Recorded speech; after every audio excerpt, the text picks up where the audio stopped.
நேற்று கூட ஒரு தாவேக்கா ஸ்ட்ரீட்ல இருக்கக்கூடிய ஒரு செய்தி தொடர்பாளர் வந்து என்னவோ பேசிட்டு இருந்தாரு. தெருவில் தான் இருக்கிறாங்க அவங்க எல்லாம். They are virtually in streets. அவங்க பேசிட்டு இருந்தாங்க. அவங்களுக்கு நம்ம பதில் சொல்ல முடியாது. விஜய் அடிப்படையிலே மோசடித்தனம் பண்ணக்கூடியவர். சரி, இவ்வளவுக்குள்ள இருக்கிற நான் கேட்கறேன், அது தெரு பசங்க நாங்க வந்து ஸ்ட்ராட்டஜி உள்ள ஆட்கள் கூட தான் நாங்க வந்து பேசுவோம், அவங்க கூட 1 to 1 வைங்களா. அப்புறம் என்ன இதுக்கு அந்த பையன் வாரா தெரிஞ்சுதானே நீ டிபேட்டை கலந்துக்க ஒத்துக்கிட்டீங்க. யார் யார் டிபேட்ல வந்து கலந்துப்பாங்கன்னு உங்களுக்கு தெரியும்ல. அப்ப முதல்ல வேண்டாம், அந்த மாதிரி சின்ன பசங்க தான் கலந்துக்க மாட்டாலும் போய வேண்டியதானே, கேன்சல் பண்ணிக்க வேண்டியதானே.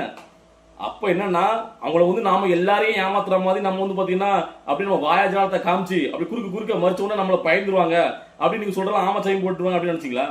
அந்த தம்பி தெளிவான ஒரு தம்பி, கரெக்டா பாயிண்ட் எடுத்து வச்சு பேசணும்னா ஒன்னும் பதில் பேச முடியல. அது இல்லாம ஆதாரத்தை போய் நான் காட்டுறேன்னு சொன்ன இவரால ஒரு இடத்துல கூட பதில் பேச முடியல. உடனே இப்ப வந்துட்டு பாத்தீங்கன்னா மீடியாவுக்கு வந்து தெரு பசங்க, என்ன தெரு பசங்க கேட்கிறேன். இதை வந்து தமிழை வச்சுக்கிறதுல பார்க்கக்கூடிய அவளே தமிழ் இந்த ஆள் விடக்கூடாது. என்ன பேச்சுதான் கேட்கிறேன். தெரு பசங்களாம் தெருல எல்லாம் நீங்க மட்டும் இப்ப எங்க இருக்கீங்க? கோபுரத்துல வந்து உச்சியில உட்காந்துருக்கீங்களா கேட்க.